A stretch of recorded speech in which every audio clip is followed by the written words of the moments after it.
से मगर मोहब्बतों भरे घर में पली बढ़ी थी। उसके अब्बू एक सरकारी स्कूल में उस्ताद थे और माँ निहायत नरम दिल और सब्र वाली खातून थीं। घर में दौलत ज्यादा नहीं थी, मगर सुकून और मोहब्बत इतनी थी कि सहर को कभी किसी चीज की कमी महसूस नहीं हुई।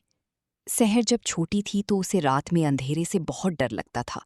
हर रात वो अपने बिस्तर से उठकर आहिस्ता आहिस्ता माँ के पास आ जाती।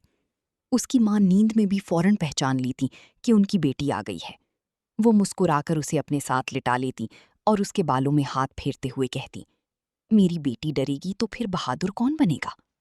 और सहर चंद लम्हों में सुकून से सो जाती। उसके अब्बू का भी अजीब अंदाज था। हर सुबह फजर के बाद वो सहर को खुद जगाते।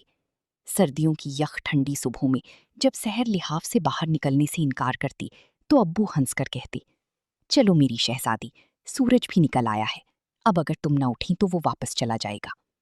फिर वो उसे अपनी गरम शाल में लपेटकर किचन तक ले जाते, जहां माँ गरम पराठे बनाती होती।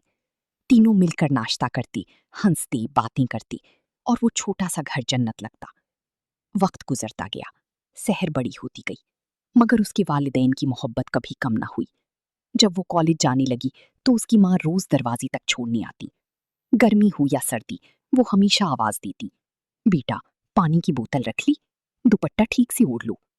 और अब्बू हर शाम उसके वापस आने तक दरवाजे के करीब बैठी रहती।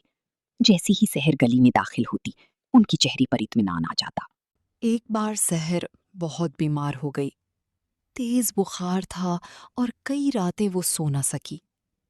उसकी माँ पूरी पूरी रात उसके सर पर पानी की पट्टियां रखती, जबकि अब्बू बार बार डॉक्टर के पास जाते। एक रात सहर ने आधी नींद में देखा कि उसके अब्बू जाए नमाज पर बैठे रो रहे हैं।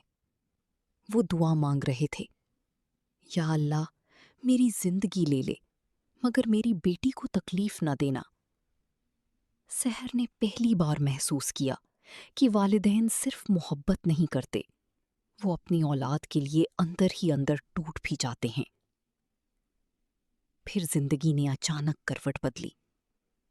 सब कुछ एक आम दिन की तरह था।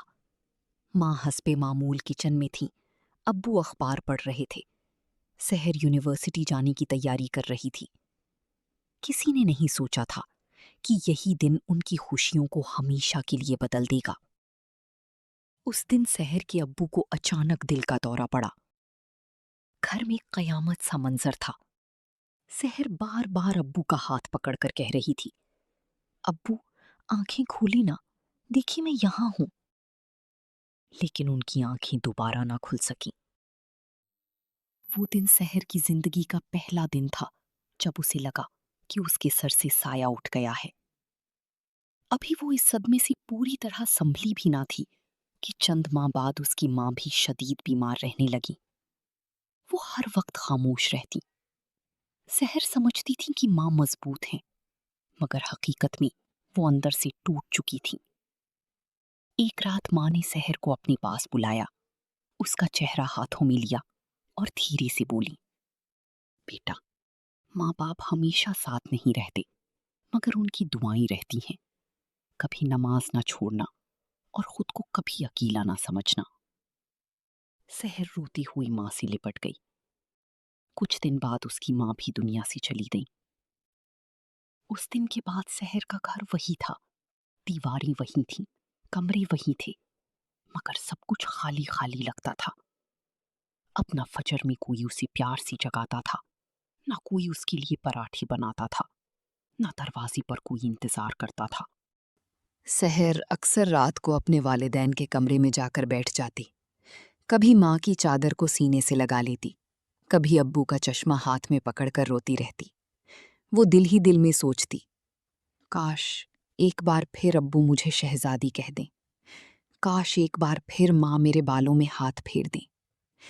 एक रात वो बहुत ज्यादा रोई, इतना रोई कि सांस लेना मुश्किल हो गया। उसी हालत में उसकी नजर माँ की जायनमाज पर पड़ी। उसे माँ की आखिरी बात याद आई, उनकी दुआएं रहती हैं। सहर आहिस्ता से उठी, वजू किया और 2 रकात नमाज पढ़ी। नमाज के बाद उसने पहली बार अपने वालिदैन के लिए दिल से दुआ मांगी, या अल्लाह मेरे माँ बाप को जन्नत नसीब फरमा, ان کی قبر کو نور سے بھر دے۔ دعا کرتے کرتے اس کا دل عجیب سکون سے بھر گیا۔ اس دن کی بات سحر بدلنے لگی۔ جب بھی اسے اپنے والدین کی یاد آتی، وہ کسی غریب کو کھانا کھلا دیتی، کبھی کسی یتیم بچی کی فیس بھر دیتی، کبھی مسجد میں قرآن رکھوا دیتی۔ ایک دن اس نے اپنے ابو کے نام پر ایک درخت لگایا اور ماں کے نام پر پانی کا کولر رکھوا دیا۔ لوگوں کو لگتا تھا کہ سحر اب پہلی جیسی نہیں رہی، مگر حقیقت یہ تھی کہ اب اس نے اپنے والدین کی محبت کو آنسوؤں سے نکال کر نیکیوں میں بدل دیا تھا۔ کبھی کبھی رات کو آسمان کی طرف دیکھتی ہوئی وہ مسکرا دیتی اور آہستہ سے کہتی، ابو، امی، آپ دونوں آج بھی میرے ساتھ ہیں نا؟ اور پھر ہوا کا نرم سا جھونکا اس کے چہرے کو چھو جاتا، جیسی ماں نے پیار سے اس کے سر پر ہاتھ پھیرا ہو اور ابو نے ہمیشہ کی طرح دعا دی ہو۔ ماں باپ کی محبت صرف ان کی زندگی تک محدود نہیں ہوتی، بلکہ ان کے جانے کے بعد بھی اولاد کے عمل سے زندہ رہتی ہے۔ صرف رونا اور غم میں ڈوب جانا محبت نہیں، بلکہ ان کے لیے دعا کرنا، صدقہ دینا، نیکیاں کرنا اور دوسروں کے کام آنا ہی اصل محبت ہے۔ جو اولاد اپنے ماں باپ کے نام پر اچھے کام کرتی ہے، وہ دراصل ان کی روح کو سکون پہنچاتی ہے۔ ماں باپ دنیا سے چلے جاتے ہیں، مگر ان کی تربیت، دعائیں اور محبت ہمیشہ اولاد کے دل میں زندہ رہتی ہے۔